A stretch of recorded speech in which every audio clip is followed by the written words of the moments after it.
Venerable Sir, brothers and sisters in the Dhamma, I'm happy to have come here today. I reached this morning from Kathmandu. We started our journey from Singapore. And to meet all of you in the holy land of the Buddha, where he was born. You heard from Venerable Maitri Thera, Nayaka Thera, some news about me. As a young boy from Singapore, in my Sunday Dhamma school at Sri Lanka Rame, where I later became a young monk and the first to become in Singapore's history in 1964, 55 years ago. I learned about the Buddha's birthplace from an English Buddhist hymn, that is Buddhist song. It goes like this. Softly blew the breezes in that summer's morn, in Lumbini's garden, where the Lord was born. As Venerable Maitri said, later on, when I start to learn my Buddhist lessons from my first Dharma Guru, Venerable Narada Mahathira of Vajrayana, then he told me, at this place there is a rock inscription installed by the rulers, probably Emperor Ashoka, and there it's written, Hida Buddhe, Jati Sakya Muni, and so on. I've been coming to India 55 times in the last 42 years. And to Nepal 15 times, and to Lumbini a few times in particular. The fact that Prince Siddhartha, or Sarvartha Siddha, an alternative name, was born in Lumbini was the most important point for us to be here whenever we came to this sacred land, this Shuddha Bhumi. Some ignorant people say the Buddha was born in India. Also some say Nepal was part of India in history. I am very doubtful about these statements. Ignorant people who don't know facts, they simply say, sometimes because of emotions. We have to be very careful to verify the birthplace of a very enlightened personality like the Buddha. But there is no doubt or debate that Prince Siddhartha was born in Nepal, Lumbini proper, and that he became enlightened in India, in Bihar, Buddha Gaya. For his greatness, even great thinkers from Islamic religion have said, like Abdul Attahiyya, a Muslim thinker, he said, look at the prince in humble clothing. The Buddha was so simple. The first cloth that came on him when he walked on the 7 lotuses. And these you can find even in Pakistan, inscribed, constructed by Greek people who became Buddhists during the time of King Milinda Menandros. People who came to conquer India and they couldn't, they stayed at the border area which is now mostly Pakistan. And I went in 1 year 3 times to check all this. In just 5 museums, we have Buddha statues and Buddhist artifacts in Islamic Republic of Pakistan. In 5 museums, 18,000 pieces. There are 15 more which I have not seen yet. The Buddha's message is a very last message. It's a very vital message. It vibrates the world. It vibrates the human mind. It brings in a lot of sanity and understanding. When people can't understand even the birthplace of the Buddha and try to distort history, this is a very sad thing. So when you go to Bihar, you can see in one of the temples it's written, Bhagavan Buddha bhi Bihari hai. The Buddha is a Bihari person. I hope you don't have the Madheshi problem now. Some say the Buddha is born in Orissa. And unfortunately, some Sri Lankan also say the Buddha is born there. These are all very emotional statements.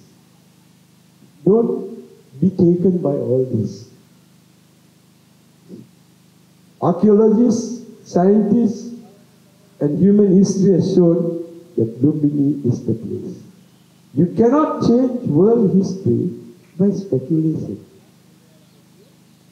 Today we are starting to chant, just started, the teaching of the Buddha, and for the next 3 days, the Tripitaka,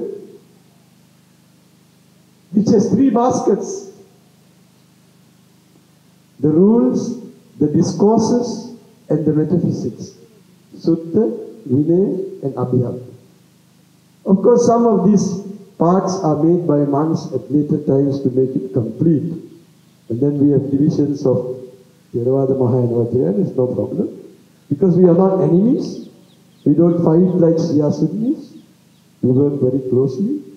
And I'm happy in the grounds of Lumbini that you could bring monks from all and nuns from different traditions together to make these chantings. For the glory of the Buddha, his greatness was such. He was fearless and very truthful to himself and to the world out of compassion and because of his wisdom. So he said that if you have no satisfactory teacher, says the Buddha, then take sure the Dhamma and practice it. Sometimes people say, I don't have a guru. Buddha was not interested in a guru. Because he saw how gurus exploit people, exploit students, and make a lot of money. So he was against that system. So the Guru Shishya Parampara system he got rid of. He said, stand on your own, be your own guru. And when I am not there, the Dhamma is your master. The Dhamma is your guru. He who sees the Dhamma sees the Buddha. How beautiful. The Buddha did not want to personalize as a monopoly of the Buddha, but that the Dhamma is the Buddha himself. And the Buddha also belongs to the Sangha. What he told Prajapati Gautama, don't give it private to me. The beauty in this Prince Siddhartha who was born on this land is that he looked at the universal way of the world. Then he preached to us the Triratna, Buddha, Dhamma, Sangha. And he himself a Buddha, he himself a Dhamma, and he himself becomes a Sangha.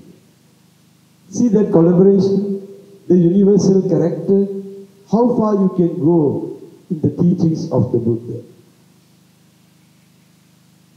But he tells in the Samyutta Nikaya a statement like this.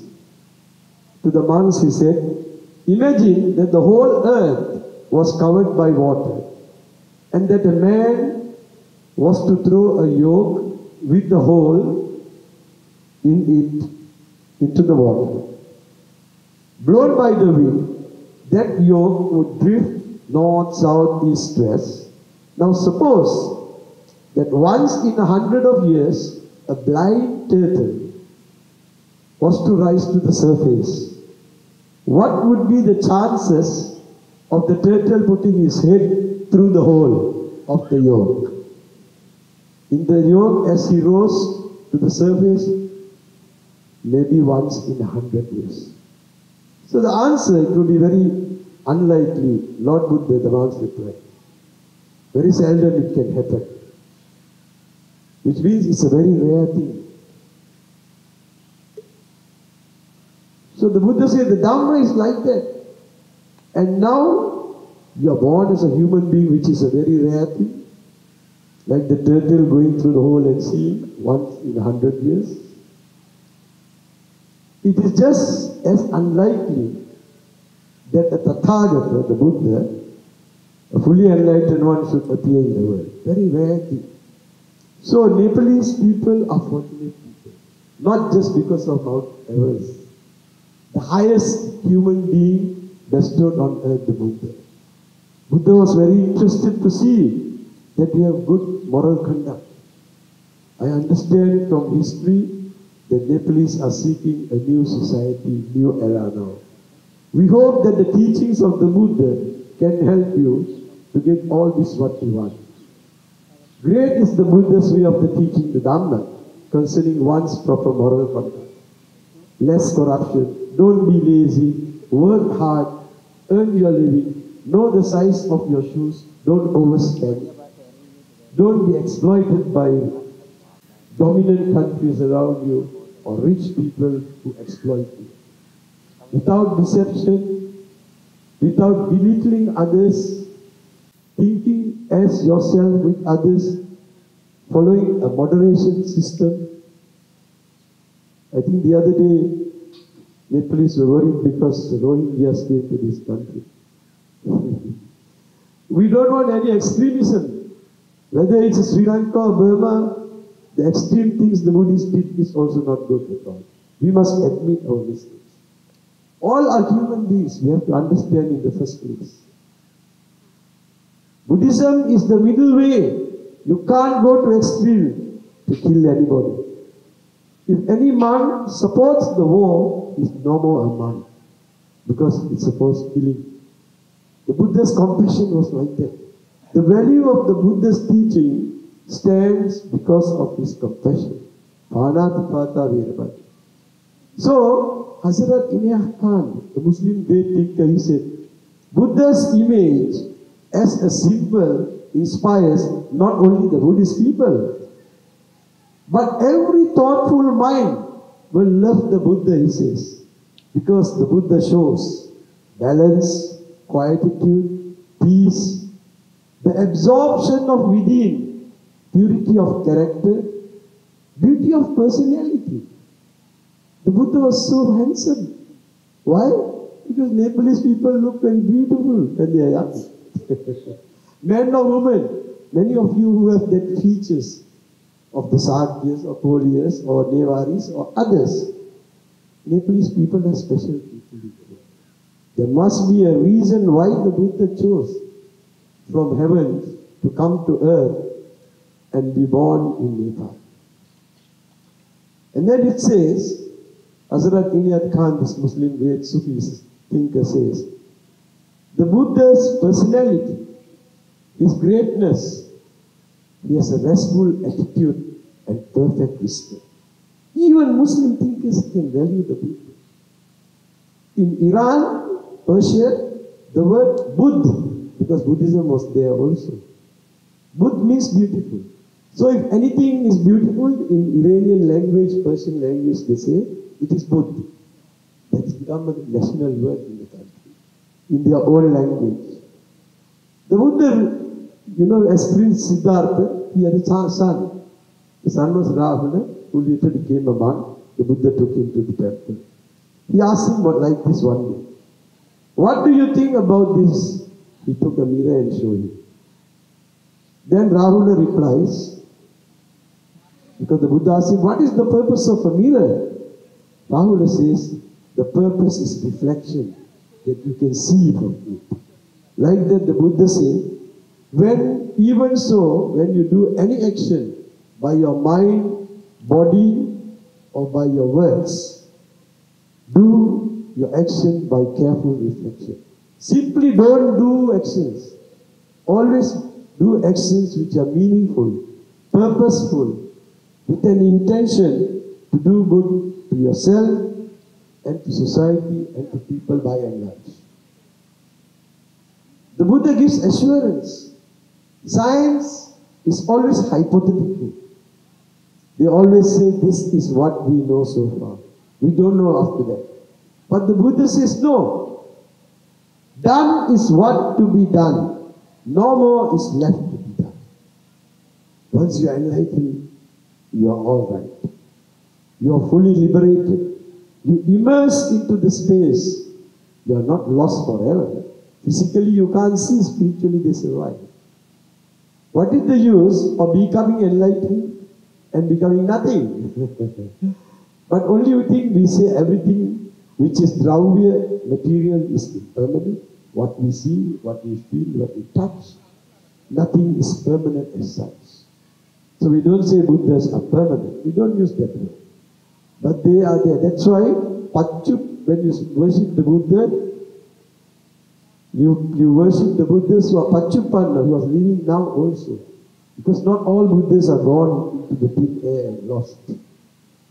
The Buddha says the Dhamma, you must always open and see. It's like the umbrella. When you open, it's very wide.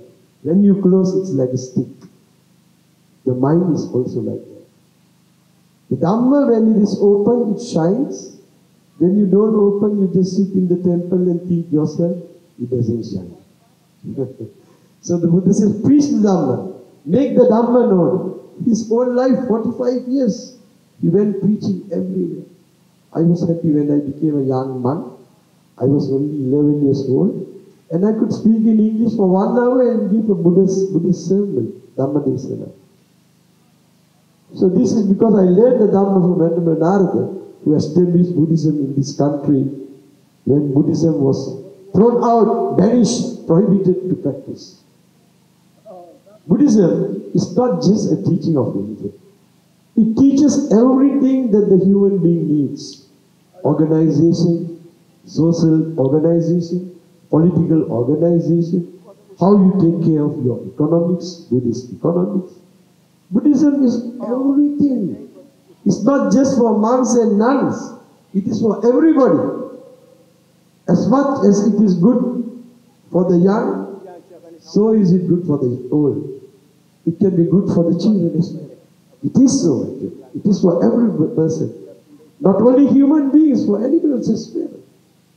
For the trees and for the plants as well, the Buddha's compassion.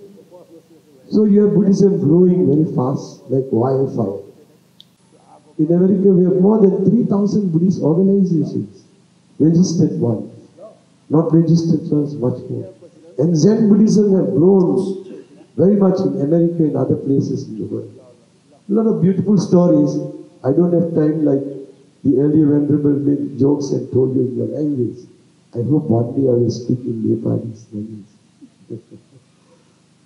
I'm a linguist, I speak 11 languages, of course. And today, in like this camera, it's called Canon. Canon means Kuan Yin, Avalokiteshvara Bodhisattva in Japanese language, Hannon. So the Japanese made the camera Canon. Buddhism goes to technology like that. So you see some cars and small vans, lorries called Daihatsu. Japanese word Daihatsu means Daibutsu, great Buddha. It goes to technology. It goes to designer clothing, like what the word Kukai, one grandmaster, meditation master, Kukai. His name is used for women's expensive female modern clothes. It's like that. Buddhism is for everywhere. You go to Greenland, you go to Iceland, you still find Buddhist associations. It's all over the place.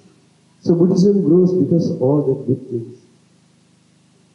I would like to end by telling you the language ability, how it helps us to preach Buddhism. I have preached Buddhism in 66 countries. And I'm 66 years old, young. Dhamma gives me a lot of energy. I work 18 hours a day, sometimes even much more. It gives great joy. So I'm going to sing a Chinese Buddhist song. Unfortunately, no Chinese Buddhist monks around me. Doesn't matter. But so you can understand how Buddhism can be expressed. The meaning of this Buddhist hymn, Bhakti Gita, is that we have all suffered in samsara. And once we got to know Buddhism, the teachings of the Buddha, is Dhamma, which is excellent in the beginning, excellent in the middle, and beautiful at the end. Because Nirvana is called Sundara Vimukta. And once we know the Dhamma, we don't cry anymore. We don't suffer anymore. Why have all of you come here today? Because you get the joy of the Dhamma. You know the value of it. So, the Chinese Buddhism goes like this. 我们流过血汗，也流过酸楚的泪，只为了一个地方，那一飘飘的水，水不曾经迷醉，水不曾经伤悲，迷糊的徘徊，在这古老的轮回，多少年我表不是爱，换回的是那些沧桑。多少年我背着希望，这换回不应的忧伤。轮回够老的轮回，我不愿再归回。抹掉眼里的伤悲，让我们把它粉碎，让我们把它粉碎。May I worship the Buddha in Pali in a different Gatanga. Satete vitete kinting daste kandap pedampang tibawa kita vidanang sabbeloke keketung amite mati manakgang sannidhang meru sarang sugata maha munindang rupa sarang namami. Thanks for listening. May all of you enjoy the peace of the Dhamma. Be good citizens of this country, develop this country and yourself, and finally achieve the bliss of the Dhamma.